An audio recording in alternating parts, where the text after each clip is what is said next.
everybody, it's time to LOL. Listen out loud, that is. It's time for Anime Jam Session with DJ Ranma S, Mako-chan, and Ari Rockefeller. Hey everybody, welcome to Anime Jam Session, episode number 585. We are that podcast talks about anime, games, conventions, the fandom, geek stuff, and everything in between. I'm DJ Ranma S. I'm Ari Rockefeller. And I am Mako-chan. And how is everybody doing tonight? I'm pretty beat. I don't know about you guys. I've had about 7 hours sleep in the last 2 days. Ouch. I've been finding myself dozing at my desk here and there, only because, well, people coming back from Coachella, people are starting. The office is slowly building back up its normal camaraderie. That or the fact that they have hired new techs in the different offices, so it's not as, how you say, chaotic. But, it's what we do, so, Anywho, let's get the ball rolling, shall we? We are live tonight, week of August 18th, 2023, right here on Twitch TV. You can always find us here live Tuesdays from 9 to 10:30 Eastern Time. You can always find our episodes live at Twitch TV/Anime Jam Session. Let's see what else we have here. And we're also part of the Voice of Geeks Network at vognetwork.com. So you should definitely check them out. They have some really good stuff there. And while you're at it, you should check out their Twitch stream. They stream over at Twitch TV/VOG Network. They kick things off Sundays at 8 with the Bobby Blackwolf Show, followed by Orange Lounge Radio at 9. Let's see. Oh, wait, my bad. I must be a little bit more tired than I thought, because I put the wrong month out there. Thank you, 15 Tabby Cat, for letting me know.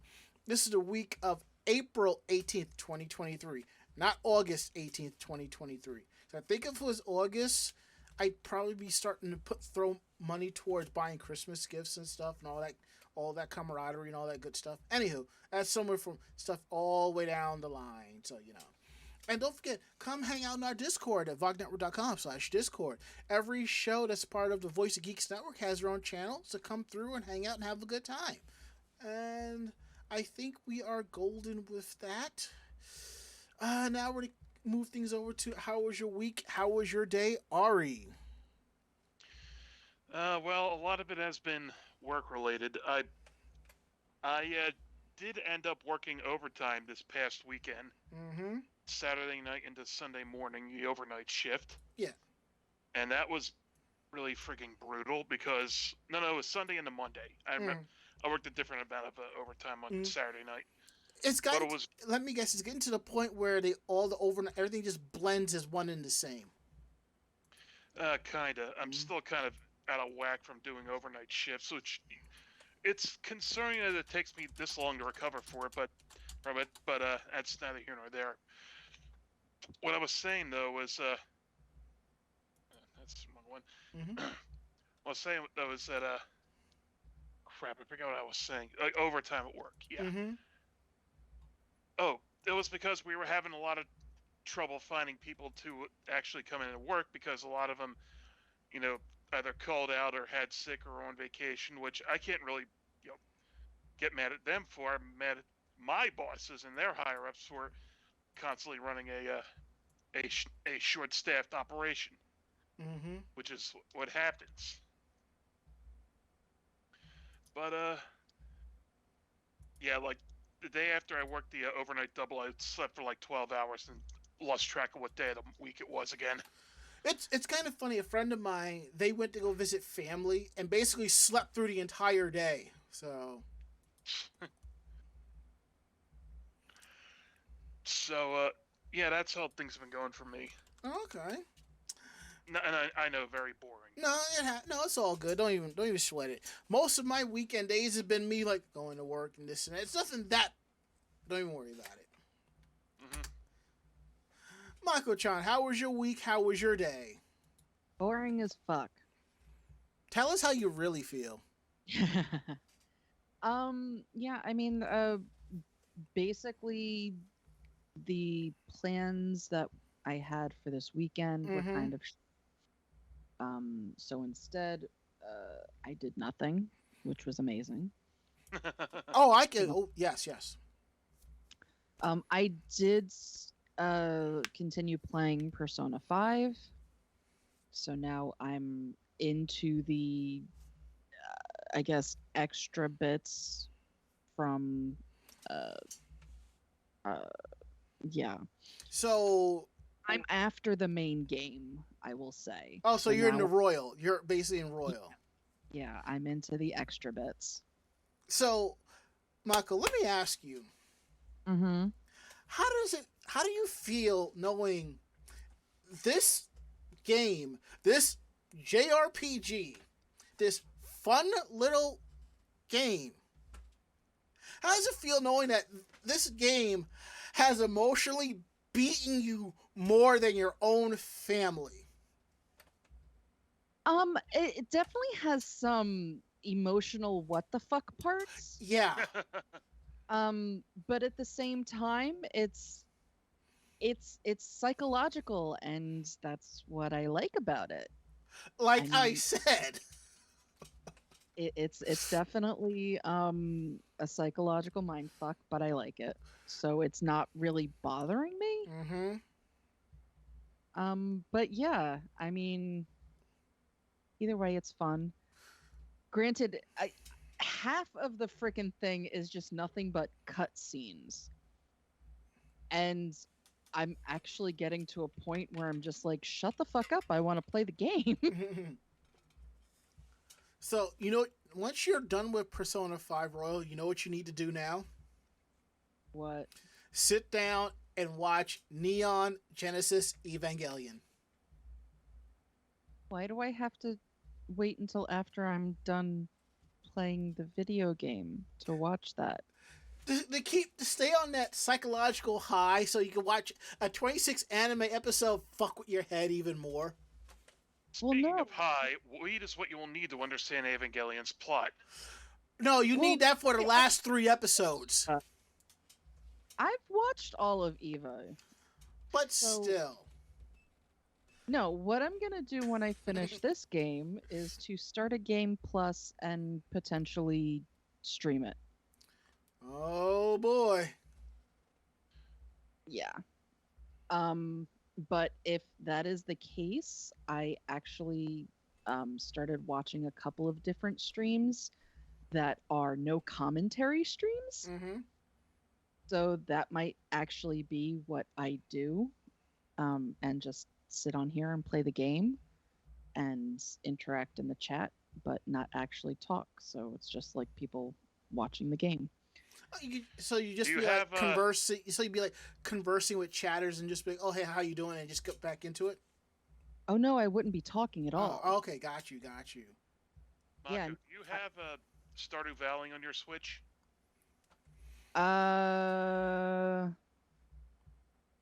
I have the demo I started playing. Because they just came up with a version 1.5, and they're going to do 1.6 for more updates, and they have things like multiplayer in it too. I couldn't really get into the game. I like Disney Dreamlight Valley because Mhm. it's kind of, MMO-ish, where the characters give you tasks and you have to level your, ability with those characters. Stuff like Animal Crossing and, other things like that, where you're just farming and trying to, do things. I get really bored of them very easily. So that's why I haven't actually followed through with buying the game. You know what? I feel that about Mhm. certain video games, like especially when it comes to RPGs and some action RPGs. Yes, I will find myself playing, but I'm just so and like in a chill stance. I will just zone out, and then I'll just get back into it, and keep going. But there are some games where every 5 minutes I am zoning. I'm like, I can't play this game. It does not keep my attention. So. Yeah, it's like at least with Dreamlight Valley, the I guess the farming, because you do have to farm to actually raise money and things like that. But it's not just about that. Like I can do other things to raise money for myself that doesn't involve farming. Mm-hmm. So, eh. But yeah, I mean, other than that, now I'm just looking forward to the end of the week. Well, that's good. Glad to hear that. So, my weekend day, as always, work, so forth, getting that done. But Friday, I picked up Mega Man Battle Network Legacy Collection, and I started playing that. And I forgot, you you know how it is. You play all these games on your NES, your Game Boy, and these 16-bit games, and then you start playing the emulated versions, and you start playing on your PC. And for a while, when it's like double size or triple size, it doesn't look so bad because the graphics are still intact. Playing this game on a 43-inch HD TV, I was just like, oh. What they did, first thing I noticed, unless my memory is a little fuzzy about it, they changed the font size and made it huge. Now, granted, playing this game on an actual Switch in portable mode, that's fine. It's just like on a big screen. The one thing I've discovered is that, when you play older 8-bit, 16-bit, 32, 64-bit titles, there are always shaders and filters people will put out that will fix it and makes it look better.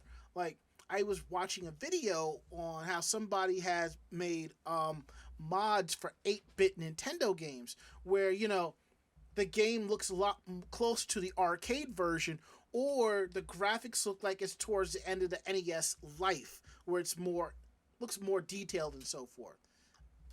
Graphics and all that. That would have been nice for this game. I would not have minded that. But I will say the port is still good. I'm enjoying it for what it's worth. And it's kind of coming back to me, how much I enjoy playing the Battle Network games. And I think I'm still a little salty that I got rid of them. Part of me is like, I know I didn't get rid of them. They're in my closet, but at the same time, I'm like, I think I traded them in. But I did not play all of the Battle Network games, so now I have a chance to play the ones I missed out on. And I'm kind of hoping Capcom goes back to the drawing board and gives us another Battle Network Redux for the Switch, because I think that would be kind of cool. And if you haven't checked it out, on Capcom's YouTube page, they did put out the anime, the first 2 seasons. It's Mega Man NT Warrior and NT Warrior Access. As for me, I've started watching the original, which I'll get into my weekend later. So I did that because what's interesting was 2 people I know were having get-togethers, and I kept saying, I'm going to go hang out this weekend. And I realized, like, since Zenkai, I've been going out almost every weekend, and I'm not talking about going out to buy groceries and run errands. I'm talking about hanging out. I said, you know what? I'm going to stay home this weekend and relax and do me. That's all I did. And as Bonds 006 says, do not hold out hope when it comes to Crapcom. We know better. Yes, they continue to remake Resident Evil because it's their cash cow. And to me, they're beating a dead horse over and over that continues to shit out dollar bills. Just bring us Rival Schools 3. Give us a new Onimusha game. I think you can revive that. I say give Darkstalkers another try. I would love to see an updated Darkstalkers be played on the Street Fighter 4 engine. That would be nice. Something like that. There are other IPs. Give those a shot. Maybe it's time for another Mega Man X game. Wasn't the last one X9 or something like that? Or X8? I don't remember. Yeah, I don't remember either. Yeah, because, they went out we have a Mega Man 9, 10, and 11. So let's go. Let's get an X series. You know, I would love to see another one come out. That would be nice. So that's basically has been my week and day, and for all of us. So now we're going to get into our housekeeping notes here. Let me see if this will refresh. Wonderful, love that. Don't forget, episodes of Anime Jam Session are available on YouTube Thursdays at 12 noon p.m. Perfect. So if you missed the live feed and you want to watch the replay and you don't want to deal with commercials or something, or you want to watch older episodes of our weekly show, it's all up on our YouTube page. So definitely check that out, youtube.com/Anime Jam Session. Click on playlists, then podcast VODs. It's right there. And we have some conventions coming up. So I believe April 29th to the 30th, we will be at Castle Point Anime Convention out in Secaucus, New Jersey. And then I believe the following weekend, May 6th, I believe, we will be at KoguraCon at Middlesex County Community College. That's also a fun one. And I believe in 2 weeks we will be at CloverCon. It's basically our midterm convention, so we'll definitely have fun for that. So definitely. So let's see. Let's see what else we have here. Cia DeBeery says, "How about a horror parody called Five Nights at Morrigan's?" For some, it's a dream come true. You gotta understand that. For some. Yeah, the busty succubus just popping out of nowhere and stealing your soul. You'll probably be like, worth it. For me, I'm be like, it's not doing it for me. Felicia, maybe. Maybe I'm just so used to it. Whatever. So, anywho, we're going to get into the part of the show that y'all really enjoy, Geek Roundtable. This is where we talk more about the geekier aspects of our week and cool geeky stuff we want to share. So, what you got for us, Ari? Or tell us what things you did what kind of geek stuff you've done this week. Well, I want to show off a couple things I got from, it was on Kickstarter. I backed a physical release of a SCP Foundation stuff. What? Yeah, so, here's a couple of the, accessories I got as well, while I'm waiting for the main books to come out that list all the SCP entries. Mm-hmm. And what they are and what they do and whatnot. Let's see, here's this coin that's that's the head side, and that's the tail side. Keter, Keter. I don't know how well you can see it. It's like the worst level of classification you can get. You get also things like this is a bookmark here. Oop. Top secret. Nice little access card. I know. I'm looking at this in my Skype window, and it's showing them reversed by my. Yeah, I think there's a setting where you have to tell it to reverse the image back, because that's what I had to do. Yeah, I haven't figured that out yet. It's in settings. I believe. I'll deal with it later. Little something for the board game. They have a board game apparently. Oh yeah, now I remember. You got to go into webcam settings, and the webcam settings, you just say flip mirror image, and you're fine. Yep. Sorry. Okay. Mm-hmm. And this is a sticker that marks whatever it is as classified data, and I should totally put that on my suitcase. Mm. And this horrid-looking thing is a sculpture. Is SCP-173 the sculpture, which there are some SCPs I'm familiar with, right off the bat, like that one monster that's impossible to kill, the tomatoes that hurl themselves in the direction of bad puns. I know a couple of people that would be killed by tomatoes then. Oh yeah, according to one of the experiment logs I ran on it, like the worse the joke or the worse the comedian, the higher the clocked speed is. Oh, decapitated by a tomato. Oh yeah, and I believe they also play like the funniest joke in the world like it's a Monty Python skit, Yeah. and the the results section opens with tomato exploded. Also, according to the lore, someone didn't know them any better and sliced them up for sandwiches. And apparently they were like ninja stars because someone mixed them in with the actual food for the cafeteria. I'm kind of reminded of the Brood Witch now. Yeah, the Brood Witch probably would be on here. All right, Mako, what do you have for show and tell this week? For show and tell this week, I am showing something that I have previously shown. So you get my Tentacle Kitty. An encore presentation. Yes. I mean, it's been a while since I showed him off, so. That's fair.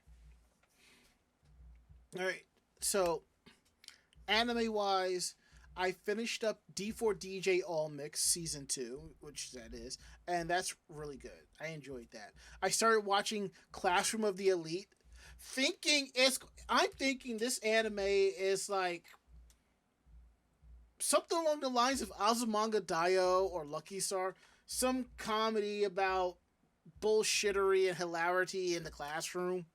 Oh no. Oh fucking no. Did shit get dark or something? Yeah. I wouldn't say dark, but it's more like fucked up. It's basically 4 different classes that have to compete against each other to be the best of the best, and they're being treated like they're adults.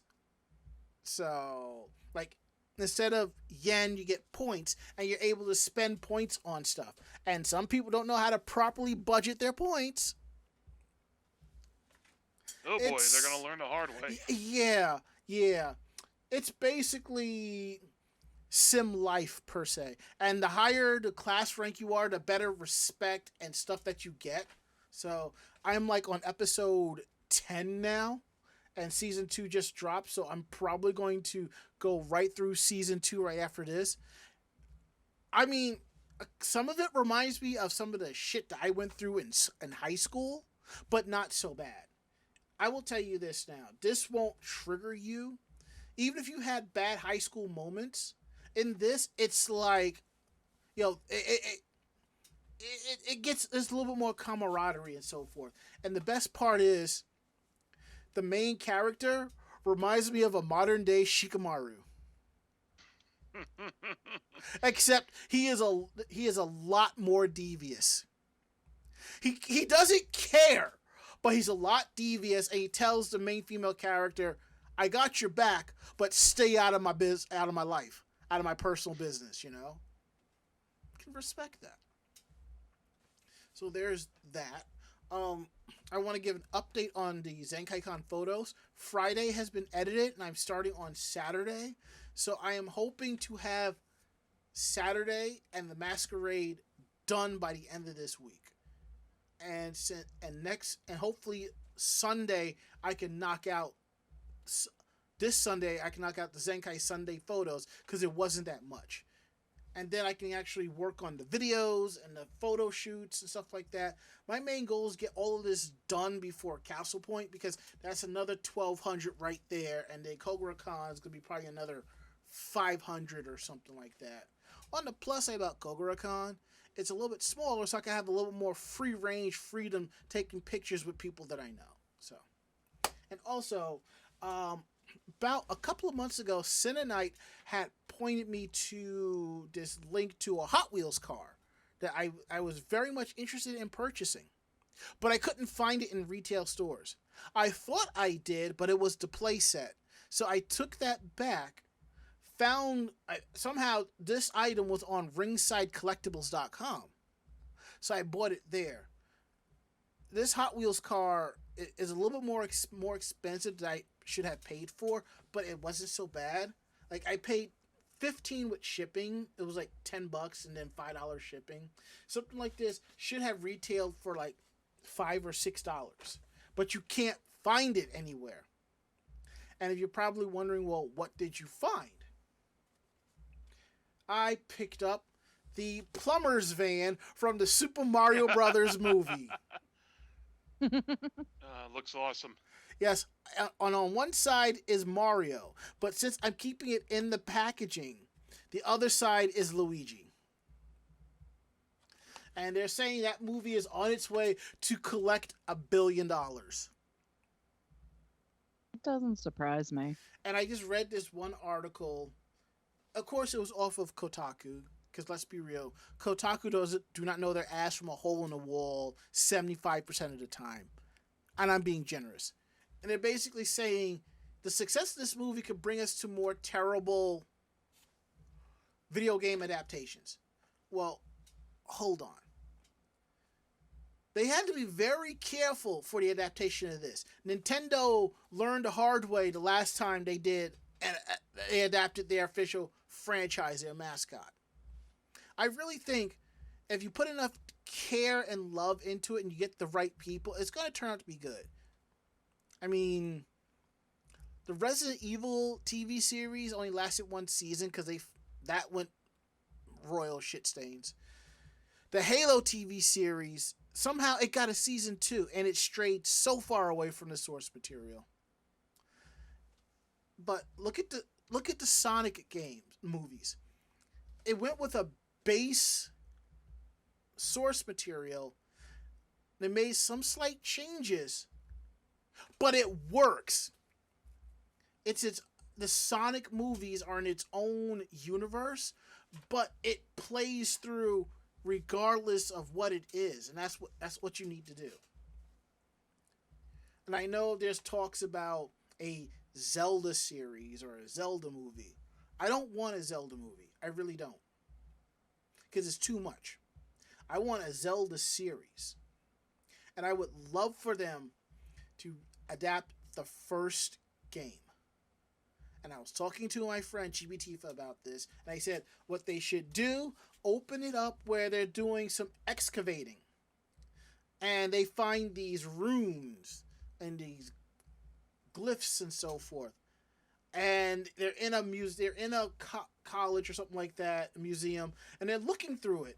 And then you find out that there was this land called Hylia. And then you go into the Legend of Zelda, something like that. Like, maybe part of the Sudan was Hyrule at one time or something like that. Who knows? You could be creative.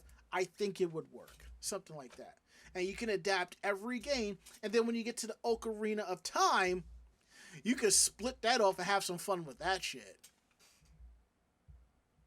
And then maybe, just maybe, we'll get the Wind Wanker Saturday morning cartoon.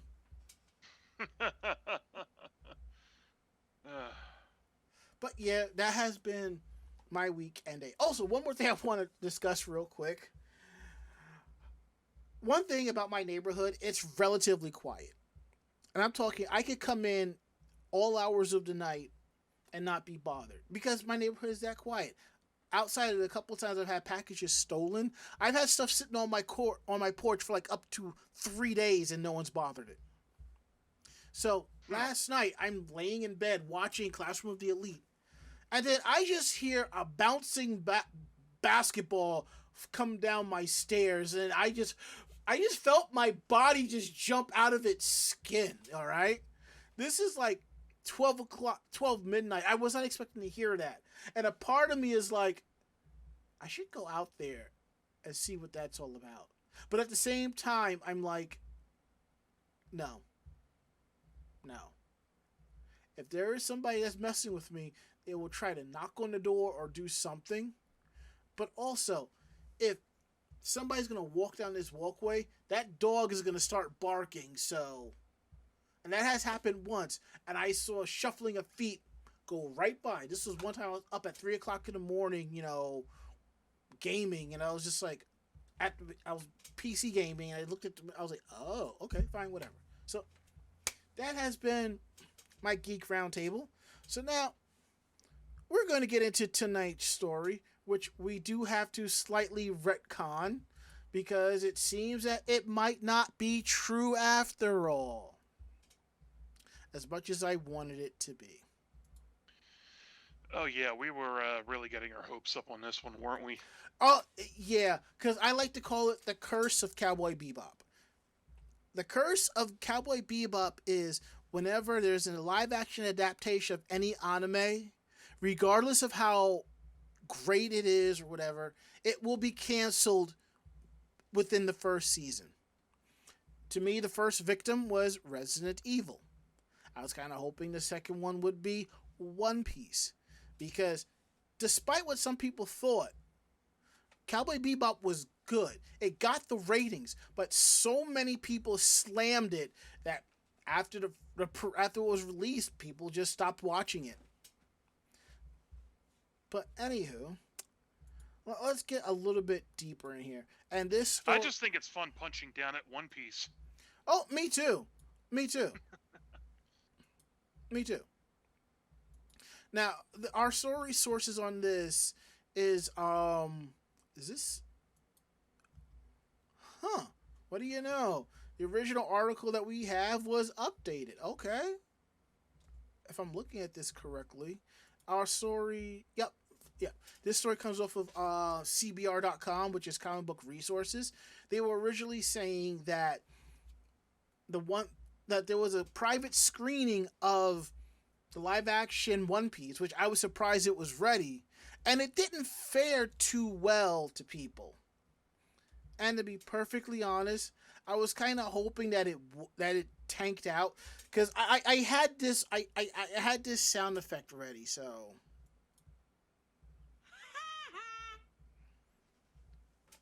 yeah, I had that ready, but anywho, now it seems that someone on Twitter under the account Divinity Seeker 1 says, from a source connected to Netflix, Avatar: The Last Airbender will no longer release in 2023, but believes this will be their Stranger Things. One Piece tested horribly, the CGI looked bad, and the story didn't make sense to non-fans, and they're rewriting entire episodes. Now, if I go on to Twitter and open this up, and this is where it sprung from, there are not that many likes, quotes, and retweets. I would expect it at least double or triple the amount. Now, granted, this might be true, because there are Twitter accounts that will reveal stuff, and then you find out what they revealed, it made sense. So, basically, the long story short is Netflix had a private screening of the show to people who are not familiar with the source material, and they was just very meh about it. So they're going back to the drawing board, figuring out how to make it better. But according to a person that works at Netflix, they're basically saying this is not true. Now, it seems that Greg Werner, an official collaborator for One Piece, had debunked the rumors regarding the live-action test screening. And as reported by comicbook.com, another site, social media users uncovered previously unreliable reports made by the Twitter account, calling into the question of the validity of what was said. I will admit there are some people who are going to put fake stuff out there because they don't like the source material, which I'm not a fan of, but I would not go to that extent. I got better things to do. So, here's what we're going to do.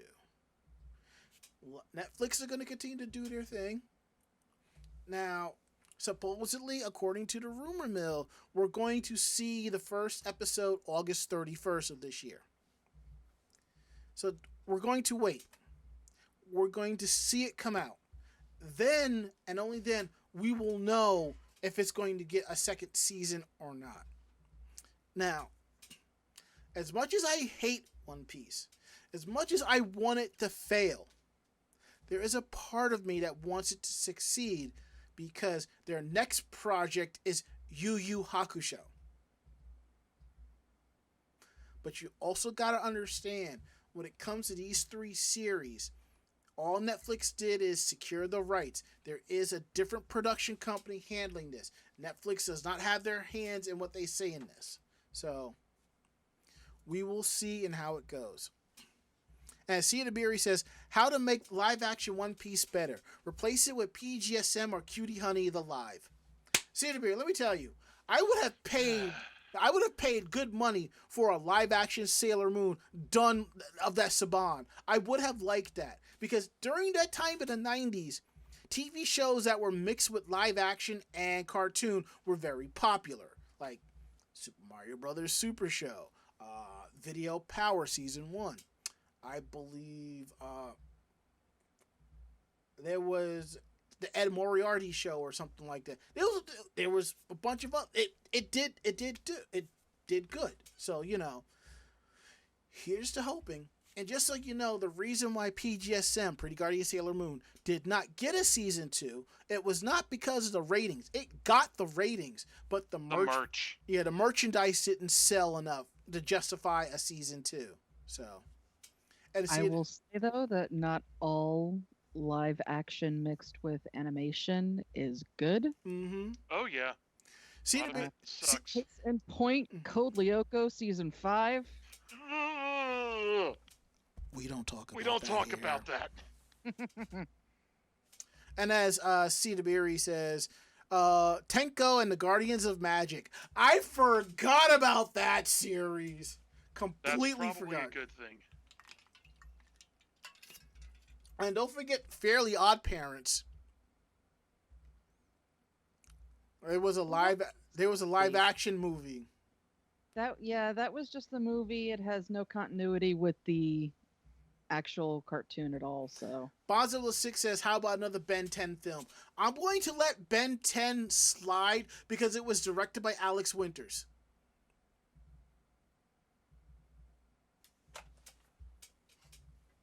And for those of you who don't know who Alex Winters is, he is Bill S. Preston from Bill and Ted.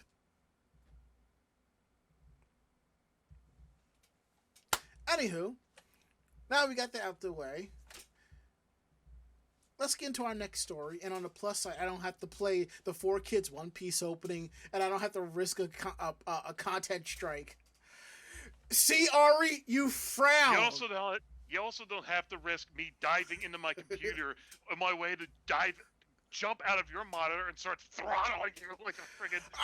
Watch your head fly around like a bobblehead. Yeah, I can see you come through, shout like Homer, "Why you little?" But I'm just saying. Like, surprise, motherfucker. I'm just saying, as badly panned that was, it got butts in seats for people to watch and understand. 99% of the edits that was of the show on Toonami came from Kodansha, not 4Kids. This is the one time you can't blame 4Kids for jelly donuts. Again, they're a fun, easy target. All right. Ari, what's going on with this game book? A manga publisher posts a game history book for historical inaccuracies. Kodansha has pulled the 3-volume history of games from shelves because of multiple inaccuracies about the development of Pokemon and other aspects of the video game industry. As initially reported by ANN, the book stated that Pokemon found inspiration from a traditional Japanese card game called Menko, otherwise known as Beton or Patchin. But game designer and scenario writer Akihito Tamasawa took to Twitter to explain, no, that's false. Its roots originate in classic pop cultural icons like IPs like Dragon Quest and Ultra 7. It also included historical inaccuracies about Pokemon's owner Nintendo, admitting the creation and distribution of the Game Boy Advance in its discussion of the company's many consoles. And the volumes also assert the developer Sega focused strictly on the home video game console business, a statement that disregards Sega's production and launch of arcade games, crane games, photo booths, all that good stuff. The multimedia franchise Pokemon began in '96 with the debut of Pocket Monsters Red and Green, which was Pokemon Red and Blue. And over 120 mainline and spin-off titles have been released. There's over 120 Pokemon games? Mainline and spin-off. Jesus! I thought it was like 30 or 40. Damn. Let's see. There's also myriad anime series, tie-in movies, manga, and a trading card game. In July 2021, Netflix announced a possible live-action Pokemon adaptation with Lucifer showrunner Joe Henderson attaches writer and EVP. And Pokemon Concierge, stop-motion animated show, premiere on Netflix sometime in the near future. It'll break from franchise convention by not focusing on a trainer interested in winning a championship. It'll follow a resort worker named Haru as she interacts with visiting Pokemon and their owners. So yeah, they got some things wrong about Pokemons, and they're like, we gotta fix this. Mm-hmm. And I'm pretty sure someone who has the books as they are now, before they got pulled, was going, okay, we gotta hold on to this. This will be worth some money someday. Well, I'm sure someone thinks like that. Well, yeah, I mean, look, in Mako-chan's house, there is a packaged Ninja Turtle Funko Pop that came from Target upside down. Yeah, I know. I've seen it. So, there's that. So, and here's to hoping that happens. I was kind of hoping that happened to my Spike Spiegel, but nope. Guess lightning only strikes once. Anywho, Mako, what's going on with Assassination Classroom?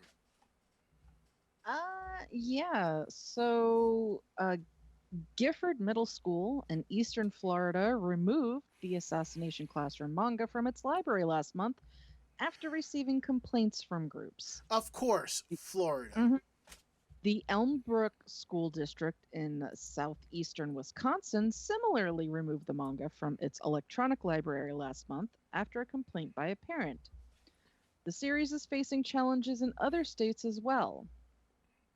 So the manga and its adaptations, basically it's a class of middle school students who are tasked to assassinate their homeroom teacher, who is really an alien with superpowers, before it destroys Earth at the end of the school year. So Gifford Middle School removed 3 books from the series, which has illustrations of students with guns in a classroom from its library. According to Jennifer Pippin, the chair of the Indian River County chapter of Moms for Liberty, the books were inappropriate considering the recent school shootings in the U.S. Pippin added, "We don't want students to think it's okay to kill their teachers." Another group from Florida, the Citizens Defending Freedom organization, announced on Monday that it will challenge the manga, which can be found in Florida middle schools, for its violent and sexually explicit content.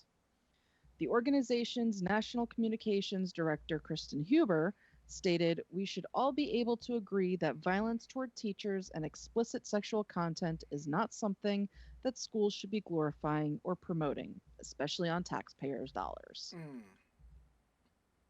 Going on and on and on. Basically, what this is going through is that people are now trying to get rid of instances where violence against teachers or violence in schools occur, as if that is the reason why people start going into the schools and doing horrible things.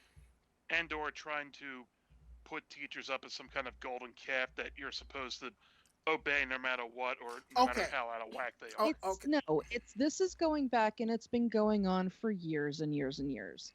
Oh, I know. Everyone wants to blame something else instead of taking the responsibility for themselves. And as I said, it's been going on for years because years back it was video games. Video games were causing all the violence. Before that, it was rock and roll. Rock and roll was causing all the violence that the kids were having in schools. And before that, it was D&D. Exactly. It has nothing to do with any of that. It has, this is just excuses, and the fact that they are now trying to clean up things like this that have nothing to do with the reasons why any of this shit is happening. It just pisses me off. All right, so let me say this. I was watching a video, reading an article earlier today that it was a video of a teacher fighting a student. What happened was the teacher took the student's cell phone, saying you're not supposed to have it in class. The student got in his teacher's face, started screaming and cursing and swung. teacher knocked that student on her ass. I believe teachers have a right to defend themselves. I also believe teachers should not put their hands on students. Now, if the student threw hands, then by all means, knock the child out like they owe you money. Simple as that. Because that is because there are issues at the home and the parents are not giving a damn. Now, if you know your kid is acting out, you need to do whatever you can to the point where you're like, you know what? I am sending you to military school. I am done with you. Now, when it comes to mangas, let's do anime. I remember, we're going to go into the Wayback Machine now. Hollywood Video, anyone? Blockbuster Video, anyone? Mm-hmm. Could walk into a Blockbuster Video and you can find the most pornographic anime in the cartoon section.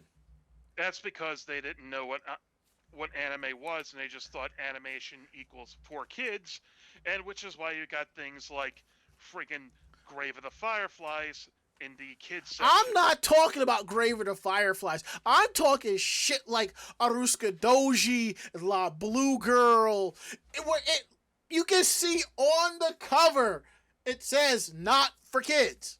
And it's still in the cartoons. Experience any of that. I did like the other stuff though, with like freaking Fist of the North Star kids section. Yeah, that was you know. Now, but you gotta understand. Yeah, but still, here's the thing: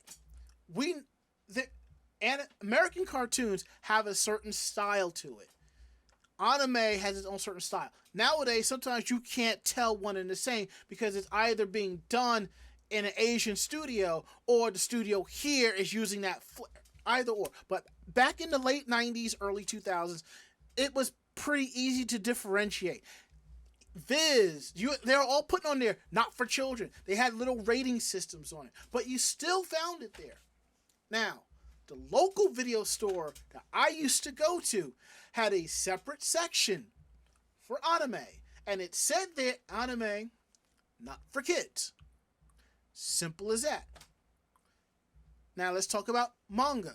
Some mangas you could put in a kids section. Kirby, Pokemon, My Hero Academia, well, more of a teenager level. Remember, when there is an adaptation, there's a good possibility the manga is pretty dark. If you don't believe me, read Sailor Moon. That manga is pretty damn dark. Now, I understand where they're coming from about Assassination Classroom. I get it. But what they need to do, they need to read and see what's going on. I don't think kids trying to kill an alien teacher is going to give them kids an actual idea to do this in real life. I would say there is an 85%, 99% chance of that not happening. Because you always got that 1% that doesn't know any better. And that's a story for another time. Kids have done a lot of stupid stuff. Yes. And I have read about kids that have done stupid stuff, including burying a child in sand to mimic one of the Naruto episodes and ended up killing the kid. So kids are stupid. Yeah. But parents have to realize that this crap is not the reason why there is violence. Again, I also can't help but feel like they're on a book banning spree in Florida. Yeah, that's another time. I have a cousin, I used to live with my family. He would play Grand Theft Auto 3 all the time on his Xbox. But he knew better. He knew that was fantasy and not reality. That's catharsis is what that is. But I'll tell you this now. If he actually thought that was reality, God bless his mother, my god sister. She would light him up. And we'll just leave it at that. Part of the issue is, and it's the same thing I see at conventions, and this is something we have talked about on this show more than once. Parents will drop their kids off and think the con is a glorified babysitter, and they come back and their baby boy or their baby girl is not in the same state of mind. Let us not forget that one year at Anime Next, a 17-year-old girl went missing, and all the parents said that she was dressed as Riku from Final Fantasy X too. Found out she was 17 years old at a room party somewhere. Oh shit. I tell you what. If I have kids, they're going to conventions. You best believe I will be there with them and be like, yeah, see that? We're sharing this room. That's it. When I see that you're old enough to be mature enough, fine. Let's take the same thing and apply it to mangas. If I see my kid come in my room, pull my Sailor Moon mangas, if my kid's like 12 years old, I'm not going to care. I'd be more concerned that that child doesn't rip them, but, they'll understand that. Ranma One Half. Sure, no problem. JoJo's Bizarre Adventure. Maybe. I would have to sit down and explain stuff to the child. Let's go. Well, like half of the explanation would be about all the rock and roll band references. Well, that too. And let's say for the sake of it, again, Ari says Fist of the North Star. Yeah, I want to sit down and explain that one.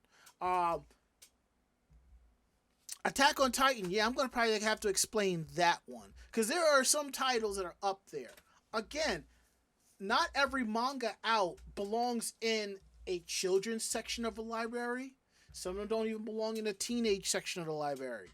I have to say at least 85 of them belong in the adult section because of the theme of the manga. Just because you are a teenager, well, I don't want to say that. If you're a teenager, you understand what's going on, then by all means. But parents need to see what their kids are watching, what their kids are reading, and understand. Go that extra mile. You might not know what My Hero Academia is. You have the internet. Go online and look it up. I promise you, Crunchyroll and Funimation and Viz have some type of parental resource one way or another to understand it. I guarantee you there is a teacher in that school where your kid is in who is an anime fanatic. One of my friends, Sailor Ecstasy, she is a special ed teacher. She is into anime and into manga. She knows what's going on. She can help to educate. That's what it comes down to. But again, I see both sides of this. And as for the whole library issue, both sides need to sit down, read the manga, contact the publisher, and figure shit out. That's it. Yep. 15 Tabby Cat says Hellsing is one. There you go. Don't think some 12-year-old should be reading Hellsing. Yeah, definitely not. Unless you're Mako-chan's kid. Hey, to me, it doesn't matter what they're watching, what they're reading, as long as you sit down and have a conversation with them and say, this is all make-believe. Mm-hmm. Don't do this shit in real life. And if you do, there will be consequences. There you go. End of story. Bonzo06 says, as the saying goes, you never know until you're in it. A parent. Mm-hmm. Yeah, with this situation, you hope that they come back dripped out in anime merch and be like, it's too late, mother. I have seen everything.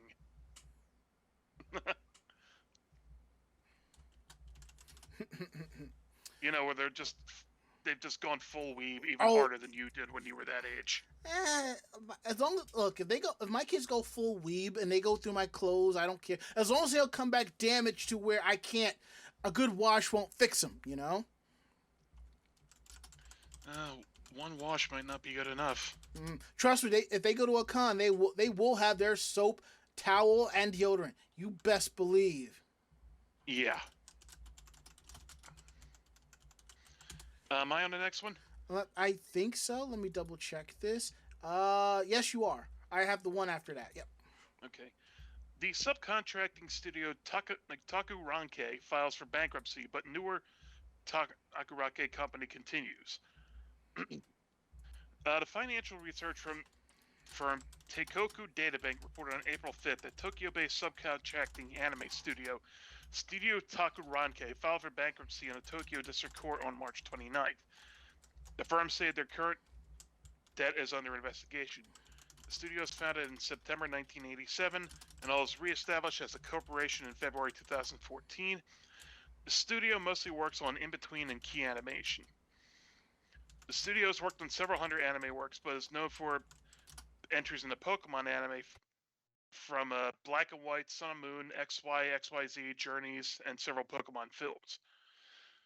They've also worked on Studio Ghibli films, including Spirited Away, Princess Mononoke, Porco Rosso, Ponyo, The Wind Rises, Whisper of the Heart, When Marnie Was There, The Secret World of Ariete, From Up on Poppy Hill, Howl's Moving Castle, and The Tale of Princess Kaguya.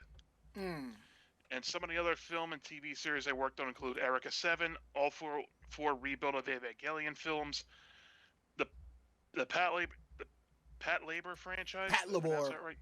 Patlabor. Yep. Patlabor, City Hunter, Full Metal Alchemist, Ghost in the Shell, Cowboy Bebop, Code Geass, Doraemon, and many entries in the Gundam franchise, as well as many, among others. I've been meaning to sit down and watch Eureka 7. I can never get into it. Like, I tried watching it, and it's just like, this isn't doing anything for me. I also want to watch, there was another anime called Seven Samurai 20XX, which is like a modern day take on the original Seven Samurai. And I think there was a video game too. Oh well. Let's see. So now we're going to talk about Broccoli. Some of you may not know who they are, but if you ever heard of, I believe, Gamers Stores and DigiCarrot, yeah, it's those people. So looks like HappyNet is bidding for a friendly takeover of Broccoli as a subsidiary. So HappyNet is a toy entertainment production company. They recently announced that they are making a bid to acquire more shares of Broccoli, which is a game and character goods company. Broccoli's board of directors also announced the takeover bid and recommend that the shareholders accept the offer to turn Broccoli into HappyNet's wholly owned subsidiary. The offer will be effective from April 17th to June 13th for 1,500 yen, which is about $11.30 a share. If I could get onto the Tokyo stock market, I would so buy shares. Stock shares closed at 1,026 yen, or about $7.75 on the day this was announced. The bid's minimum number of shares is 3,231,500, and there's no maximum. The bid price would put Broccoli's value at 9.2 billion yen, which is about $69 million. Excellent. Nice. You can always tell the generation. Gen X, when you hear 69, excellent. The millennials, nice. That's how you can always tell. I was just quoting up, thought it was cool they were on the same brain cell there for a second. Okay, fair. Now, HappyNet is already Broccoli's largest shareholders with about 30%. The company also has signed agreements to acquire Broccoli's current second and third largest shareholders, Animate and Bushiroad. So they own about a total of about 11% shares. So through the takeover, the companies aim to make faster decisions towards content development, expand development of Broccoli's owned content, and expand business through HappyNet's management resources and strengthen the support of management. The companies would also be able to share highly confidential information and would not have to face restrictions on mutual management resources. HappyNet and Broccoli have been in a capital and business alliance as independent companies since December of 2015. Now, Bushiroad formed a partnership with Broccoli back in November of 2020. Bushiroad stated that the reason for the partnership was its overall mission to create a new era of entertainment as an IP developer. Prior to the partnership, Bushiroad purchased about 341,000 shares of Broccoli between September and December of 2019. And right after that, Bushiroad held about 4% of the company's shares. Now, Takaaki Kidane founded Broccoli back in 1994. Broccoli is known for titles like DigiCarrot, Galaxy Angel, Aquarian Age, ZX Zillions of Enemy X, Urano Prince-sama, and Kamigami no Asobi, which have all inspired anime adaptations.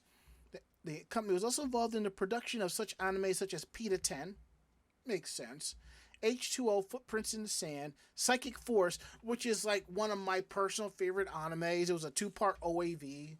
It didn't do too well, but I just thought it was really good. And Sister Princess and other titles as well. The company has also produced manga, video games, and card games. They previously owned the Gamers retail chain in Japan before selling it to Animate in 2011. The company had retail and publishing operations in the U.S. through Broccoli International USA subsidiary, which was eventually shut down in 2008. Broccoli and TIS Creation established a new game brand aimed at female players called Licobits to develop ultimate romance simulation games. Okay.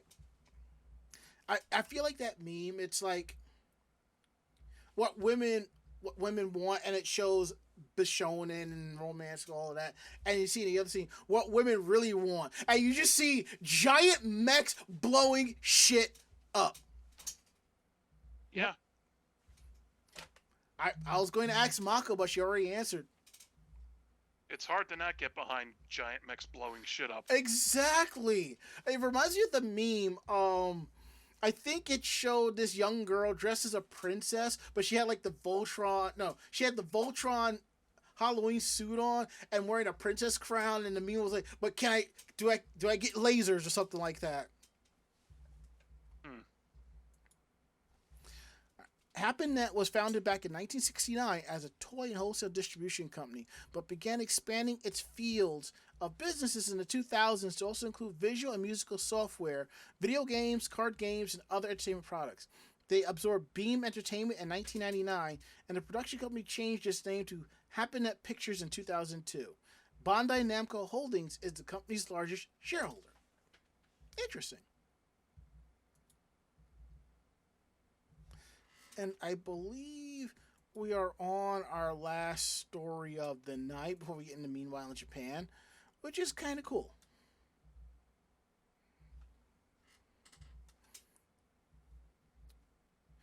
Mako, you think that one's yours? Yep. Yeah.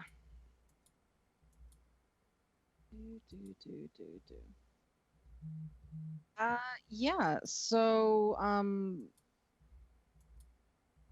yeah. Sorry. Mm-hmm. My brain just kind of went. Whoops. Yeah. So, Syndim, which previously acquired Retro Crush, Asian Crush, and Midnight Pulp, their parent company, Digital Media Rights, announced the acquisition of the streaming rights for classic sci-fi anime Nadia: The Secret of Blue Water. This is going to be the remastered version of the 1990 series that will stream this June as a Retro Crush exclusive. Around this time last year, film and anime distributor G Kids announced the acquisition of the series, which was produced by Gainax and directed by Hideaki Anno. They are re-releasing that on 4K restoration on Blu-ray, and that was done in August of 2022. So for those that are looking for, maybe some old school, or maybe introducing some people to old school, this is definitely one of those that would be right up there to do. And it is a good little series. So I suggest going to see it. And you will be able to in June on Retro Crush. And here's a little bit of tidbit of knowledge. For those of you who have been following our podcasts and listening and spreading the good word, our opening theme is a cover of the opening theme to Nadia and the Secret of Blue Water, which we have had for like the last 3-4 years. And again, which is kind of interesting for those of you who were here for the pre-show, I played a cover of the opening to Rockman EXE. I believe that was called Kazino Suki Nukete, which was the opening to our podcast when we first started this show. So, So in a way, everything kind of came full circle, and I'm kind of giddy about it. And now that we got that out the way, we're gonna bring you to the part of the show that y'all really stick around for. Meanwhile, in Japan, let me get that up there as I am looking at the list here.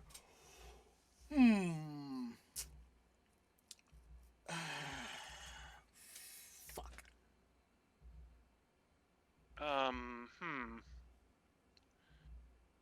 I guess I'm taking the first one then. Okay, then I will take the last one. Okay. Let's see. A pregnant anime voice actress photo standees. A new Frontier no Otaku merch.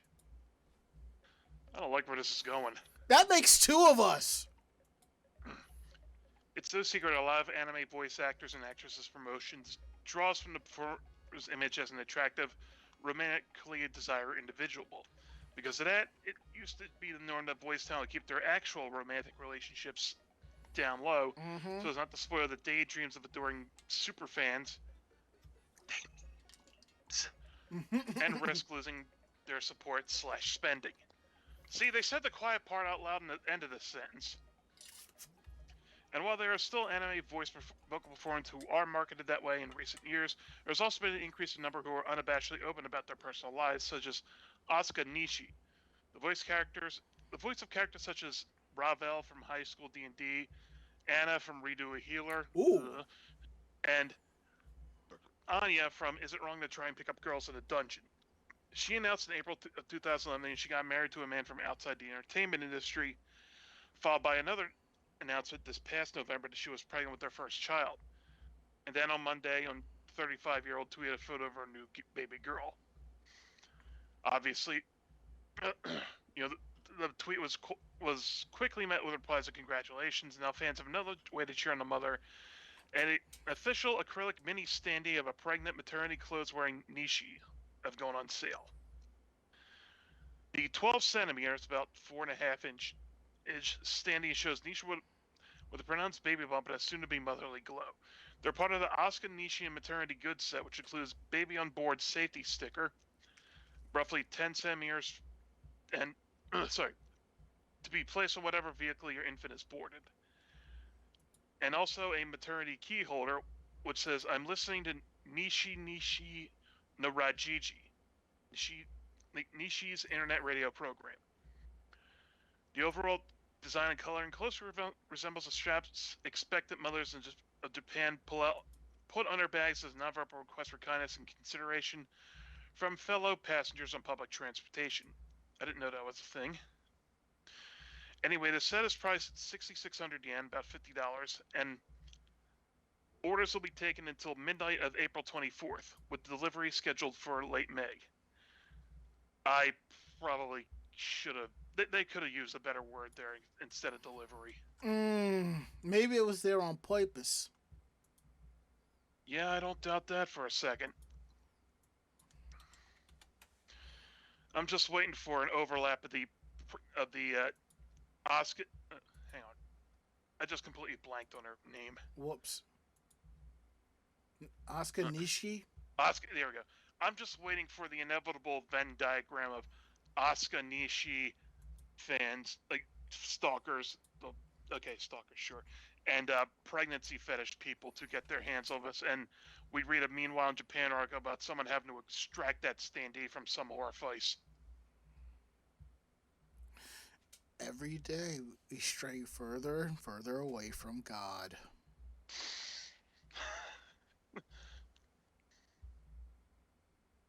Mako? But before we get to the next story, I will say, odd as this story is, maybe this will normalize the fact that idols and seiyus have a normal life and they don't have to hide it. It's sort of like how you have your Facebook of your friend, a normal Facebook, and then you have a second one where you throw all of your weeb shit and your cosplay on, you know? That way your job doesn't find that. Then again, I have my Facebook set to private, and I don't put anyone on work on my as my Facebook friend. Oh, I know. There are people who still do.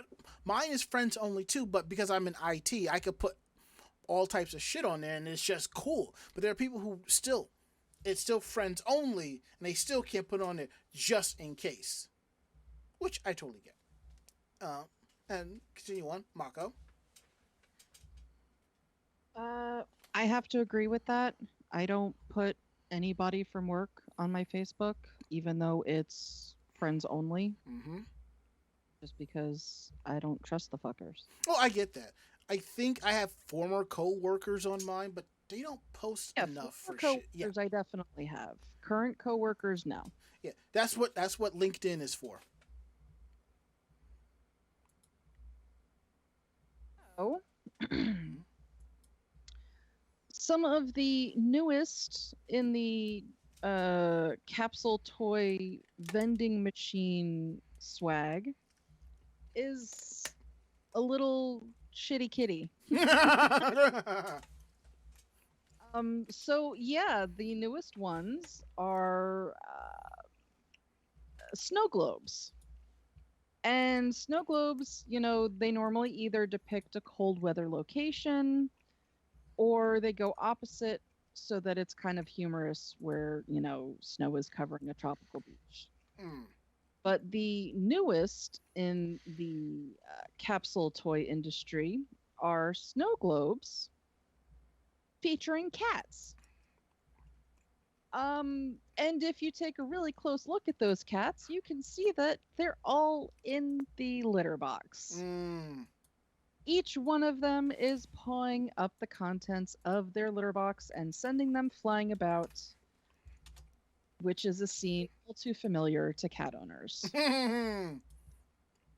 So while the snow globes don't contain actual snow, the capsule toys have actual kitty litter powder swirling inside of them. Each Nikozuna snow dome comes with a small packet of kitty litter powder. So you take the top portion of the piece off, fill it with water, pour in the powder, and then reattach the base that contains the cat figure and its box. The lineup consists of 4 felines, Shiro and Kuro, a solid white and solid black furred cat respectively, Shatoro, which is a brown tabby, and Mike, spelled like Mike but pronounced Mike, which is a calico. The lineup means that you've got a pretty good chance of getting the kitty that you want because you don't need to go too crazy with only 4 in the lineup. And each one is a roughly 6.7 centimeters or 2.6 inches in width. So they are compact enough to make space for on just about any study or work desk. So they haven't started appearing in the capsule toy vending machines just yet, but Twitter is already going crazy. People are saying, "What is this? I want it. Brilliant idea. Gonna be turning the crank as soon as I find these in a machine. So cute, makes me feel like I should run and get my vacuum." Full fluttering of kitty litter. So the Nikozuna snow domes are priced at 500 yen, which is about $3.80, and are scheduled to start showing up in gacha machines in the middle of this month. All right. And not for nothing, I kind of want one. I was going to ask, how many did you pre-order, young lady? Yeah, I kind of want one. I'd like to know where you can find these other toys that you linked me to, Ranma. Well, the article is from 2017, but maybe if you Yeah, look around online, if you Google search the images, you might be able to find them. I found a random link to Freemason merch. So, Yeah, we have stuff like that. Why not? You know, maybe all of this will fund National Treasure 3. We don't talk about that either. I kid, I kid, I kid. All right, so our last story of the night, which I think is really cool, it's kind of awesome. A Japanese girl, she's pushing to make women's sumo a major sport, seeing how she is the first female captain of a famed sumo club.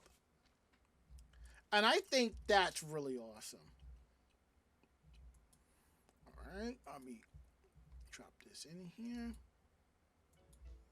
So, as the only 17-year-old girl, Hina Takei, she never thought that she'd be named captain of her sumo club at Numazu, Shizuoka Prefecture, Hiryu Senior High School, alma mater, to a slew of professional wrestlers, including recent spring Grand Sumo Tournament title hopeful Midori Fuji. But all that changed in the summer of last year. As said by coach Daisuke Kurihara, he appreciates Takei's attitude towards sumo and her ability to see what's going on around her. And it was his decision to name her the first female captain of the club's 50-plus year history. In addition to practicing with the entire 8-student club 6 days a week, she works out on her own early evening. To prevent injuries, she also does an hour of stretching when she gets home. Takei did judo as a young child, but was drawn to sumo when in the 4th grade she saw her elder brother, Sakutaro, now jury-ranked wrestler Atami Fuji, compete in the regional children's sumo tournament. She went on to enter and win her first ever tournament, but took a heartbreaking loss in the Shizuoka Prefecture tournament final. Nevertheless, she was hooked and made the switch from judo to sumo. Sumo is a much more clear-cut contest, Takei says. When I lost, the difference in skill was frustrating and made me want to win the next time. Following in Sakutaro's footsteps, Takei entered Hiryu Senior High and came in 3rd place in the lightweight division of the national championships during her very first year at school. Takei has leveraged her speed to post an excellent record, but has been battling injuries in what has been a disappointing current season so far. Nevertheless, Takei is shooting to compete in the Junior Sumo World Championships set for October in Tokyo. Her dream ever since her 3rd year of junior high school. But to get there, she will have to win the International Women's Sumo Invitational Championship to be held on April 9th, which was 9 days ago. This is an older article, so hopefully I will be able to find an update and see if she won or not. By turning the fact, she did. Same here. By turning the fact that I've been training harder than anyone else into confidence, I definitely want to win, she said. Takei is maxing out her preparations, watching videos of Midori Fuji, and refining her signature move, the Kata Sukashi, dodging out of the opponent's way and then forcing them to the ground with a hard push against their shoulder. However, training against male adversaries is far from what she'll face in the ring on tournament day. Women's sumo is more varied and interesting than men's sumo, Takei said. Women's sumo does not have a grand stage like male tournaments at the inter-high school championships and national sports festival. Still, Takei dreams of boosting women's sumo popularity and in the future making it an Olympic event. I'm all about that. I want to become a better athlete, spread its appeal, and make it a better sport, she declared. I think that's really freaking awesome. Mm-hmm. And I'm going to have to leave this article up so I know to do some research and see if there's any updates on it. Because I legitimately want to know. All right, let me close this out. So now we are going to go ahead and wrap up the show. Because we are definitely going late, but not as late as we normally would. So, here we go. So if you like tonight's show, tell a friend. They in turn will tell another friend, and so on and so forth. We're independent bloggers, independent podcasters. We do this for the fun of it. So what we like and don't like, we're telling you straight up. So if you have any questions about the show, drop us a line at podcast@animejamsession.com. Again, that is podcast@animejamsession.com. We're here to believe you. No, really, we are. And when you get a chance, check out our website at animejamsession.com. You will find not just our weekly podcast there, you will find cosplayer tips and tricks, cosplayer interviews, voice actor interviews, editorials, anime reviews, and so much more at animejamsession.com. And don't forget to follow our podcast on the go. Anything that you use for downloading podcasts, which is whether it's Stitcher, Spotify, iHeartRadio, Google Podcasts, Apple Podcasts, search Anime Jam Session. You'll find all of our episodes there and then some. So definitely check it out. And if you can, leave us a review. We greatly appreciate it. Some of these podcasting apps have that ability, so you should take advantage of it. And don't forget to follow us on our socials, YouTube, Twitter, and Facebook. It's all Anime Jam Session. Follow us on those so you know when we're going live, when we have new photos up, new videos up, articles, and then some. And if you're watching, participating with us right now, down below is a couple of live links to our Ko-Fi and our stream elements. If you want to throw a few dollars to help us keep this stream going, we appreciate that. If not, you could cheer us on with bits. We'd love that too. Buy it, get us subscribe to the channel, gift a sub. We'd love all of that too, because every little bit counts.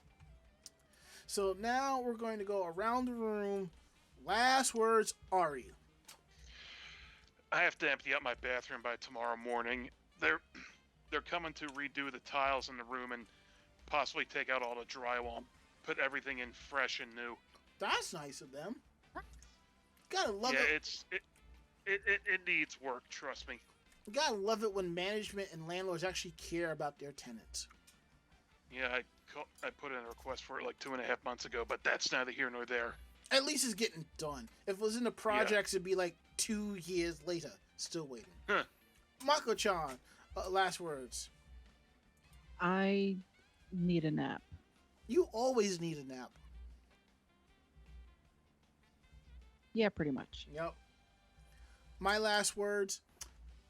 I think I'm gonna chew some more gum and finish up Classroom of Elite and see if I can get started on season 2 tonight. So that is it. End of list. We'll be back next week with a brand new episode. We hope that you can join us and have some fun. So I'm Ranma. I'm Ari. And I am Mako-chan. Great fight, great night. See you next week. Good night, everybody. Night. Say goodnight, Mako-chan. Good night, Mako-chan. Awesome. Perfect. We are out of here. See you all next week.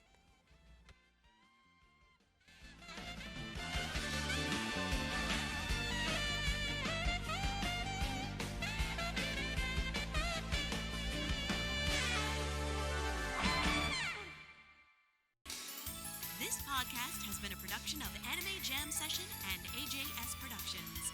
No fanboys and fangirls were hurt, maimed, shot, electrocuted, or pistol whipped in this episode. For now. The views, opinions, and thoughts expressed on this show do not reflect the staff or the network as a whole. But we're still right, damn it.